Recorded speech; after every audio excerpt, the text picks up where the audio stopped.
یہ لڑکی 21 سپٹمبر 1952 کو یعنی 21 سپٹمبر 1952 کو کلنگبرگ جرمنی میں پیدا ہوئی تھی۔ اس کا باپ ایک پریسٹ بننا چاہتا تھا اور وہ اپنے بچوں کو بھی اسی ماحول میں تربیت دے رہا تھا۔ اینالیزا میشیل جب 17 سال کی ہوئی تو اس کے ساتھ عجیب و غریب واقعات کا سلسلہ ہونا شروع ہو گیا۔ اس کو مختلف آوازیں سنائی دیتی تھیں اور ان آوازوں کو سن کر یہ شدید غصے میں آ جاتی اور لوگوں کو مارنا شروع ہو جاتی تھی۔ اس کو اپنے آس پاس سے جلنے کی سمیل بھی آتی جو کہ اس کے گھر والے بھی محسوس کرتے تھے۔ اینالیزا کی عمر اس وقت صرف 17 سال تھی۔ اس کو اس کے ماں باپ ایک سائیکیاٹرک کلینک میں لے گئے جہاں ڈاکٹرز نے اس کو گرینڈ مال ایپیلیپسی نامی ایک بیماری ڈائگنوز کی۔ اس کا علاج شروع ہو گیا لیکن اس کی حالت مزید بگڑتی چلی گئی۔ ڈاکٹرز اس کو زیادہ تر بے ہوش ہی رکھتے تھے لیکن گھر واپس جا کر اس کی حالت پھر سے خراب ہو جاتی۔ اگلے کچھ مہینوں میں اس لڑکی کی ایسی حالت ہو گئی کہ کوئی اس کے پاس جانے سے بھی گھبراتا تھا۔ یہ مکھیاں، مکڑیاں اور کوئلے تک کھانا شروع ہو گئی، یہاں تک کہ ایک دفعہ اس کو ایک مرے ہوئے پرندے کا سر تک کھاتے ہوئے دیکھا گیا۔ اس کی فیملی کو اس کے کمرے کی دیواروں سے اس کی چیخوں کی آوازیں آتی رہتی۔ یہ چیخیں گھنٹوں تک جاری رہتی تھی۔ یہ مختلف آوازوں اور زبانوں میں باتیں کرنا شروع ہو گئی۔ اینالیزا میشیل اپنے کمرے کی دیواروں پر اپنے ناخنوں سے نشانات بناتی رہتی تھی اور کیڑے مکوڑے کھاتی رہتی تھی۔ یہ اپنے گھر والوں کے سامنے خوفناک طریقے سے اشارے کرتی جیسے کوئی اس کے ساتھ موجود ہو۔ اس کی بہن کے مطابق ایک دفعہ اس نے اپنے ہاتھ میں سیب پکڑا اور اس سیب کو اپنے ہاتھ سے کرش کر دیا۔ دوستو، اینالیزا میشیل کے ماں باپ اس کی حالت دیکھ کر سخت پریشان تھے۔ ڈاکٹر سے مایوس ہو کر انہوں نے ایک پریسٹ کو گھر بلانے کا فیصلہ کیا۔ اس پریسٹ کا نام ارنسٹ آلٹ تھا۔ اس پریسٹ نے ان کو بتایا کہ اینالیزا پر شیطان کا سایہ ہے اور شیطان نے اس کو قبضے میں کیا ہوا ہے اور یہ پوزیسڈ ہے۔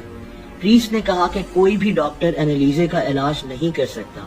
پریسٹ نے فیصلہ کیا کہ وہ اینالیزا میشیل کے ساتھ ایگزورسزم کرے گا۔ دوستو، ایگزورسزم کسی بھی ڈیمن یا شیطان کو کسی انسانی جسم سے نکالنے کو کہا جاتا ہے، لیکن اس وقت جرمن قانون اس بات کی اجازت نہیں دیتا تھا۔ چنانچہ اس ایگزورسزم کو راز میں رکھنے کا فیصلہ کیا گیا۔ اس لڑکی کے ماں باپ نے اینالیزا کو ڈاکٹر کے پاس مزید نہ لے جانے کا فیصلہ کیا اور اس کا علاج رکوا دیا اور صرف اس پریسٹ سے اس کی ایگزورسزم کرانے کا فیصلہ کیا۔ دوستو، 24 سپٹمبر 1975 کو یعنی 24 سپٹمبر 1975 کو پہلی دفعہ اینالیزا میشیل کے ساتھ ایگزورسزم کی گئی اور اگلے 10 ماہ میں 67 دفعہ پریسٹ نے اس لڑکی کے ساتھ ایگزورسزم کے سیشنز کیے۔ اس ایگزورسزم میں جب اینالیزا میشیل سے پوچھا گیا کہ اس کے جسم میں کون موجود ہے تو اس کی طرف سے جواب آیا کہ اس کے جسم میں 5 ڈیمنز موجود ہیں جن کا نام اس نے لوسیفر، کین، جوڈاس، ہٹلر اور نیرو بتایا۔ یہ اس ایگزورسزم میں مختلف آوازوں میں باتیں کرتی اور کئی بار ایسی زبانوں میں باتیں کرتی تھی جو اس کو آتی ہی نہیں تھی۔ دوستو، ان سیشنز کی آڈیو ریکارڈنگز بھی کی گئی جن میں اینالیزا میشیل کی آوازیں ریکارڈ کی گئیں جو کہ یوٹیوب پر موجود ہیں، لیکن یہ ریکارڈنگز اتنی عجیب اور خوفناک ہیں کہ آپ ان کو نہ ہی سنیں۔ اس کی ایگزورسزم کے دوران لی گئی کئی ایسی عجیب و غریب تصویریں بھی موجود ہیں جو میں نے یہاں شیئر کرنا ٹھیک نہیں سمجھا۔ دوستو، 1975 سے 1976 تک 10 ماہ کی ایگزورسزم کے بعد 1 جولائی 1976 کو یعنی 1 جولائی 1976 کو اینالیزا میشیل کی موت واقع ہو گئی۔ اس کی موت کی وجہ مال نیوٹریشن اور ڈی ہائیڈریشن بتایا گیا، یعنی یہ کھانا اور پانی نہ پینے کی وجہ سے شدید کمزور پڑ گئی تھی اور اس کی موت واقع ہو گئی۔ اپنی موت کے وقت حیرت انگیز طور پر اس کا وزن صرف 30 کلو تھا۔ اس کی ٹانگیں ٹوٹ چکی تھیں اور یہ پہچانی نہیں جا سکتی تھی۔ میڈیکل رپورٹ میں بتایا گیا کہ اینالیزا میشیل کو مرنے سے بچایا جا سکتا تھا اگر اس کو صحیح وقت پر ہاسپٹل لے جایا جاتا، لیکن اس کے گھر والوں اور اس پریسٹ کا کہنا تھا کہ اینالیزا پر کئی شیطانوں نے قبضہ کیا ہوا تھا اور انہوں نے ڈاکٹر سے مایوس ہو کر اس کی ایگزورسزم شروع کی۔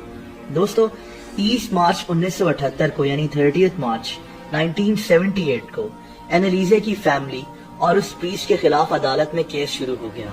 اس کیس نے اس وقت دنیا میں ہلچل مچا دی تھی۔ دنیا کے ہر اخبار نے اس کیس کو کور کیا۔ عدالت کی کارروائی کے دوران اینالیزا کی ایگزورسزم کی ٹیپس اور اس کی خوفناک آوازیں عدالت میں سنوائی گئیں۔ اینالیزا میشیل کی ایگزورسزم کی تصویریں بھی عدالت میں دکھائی گئیں۔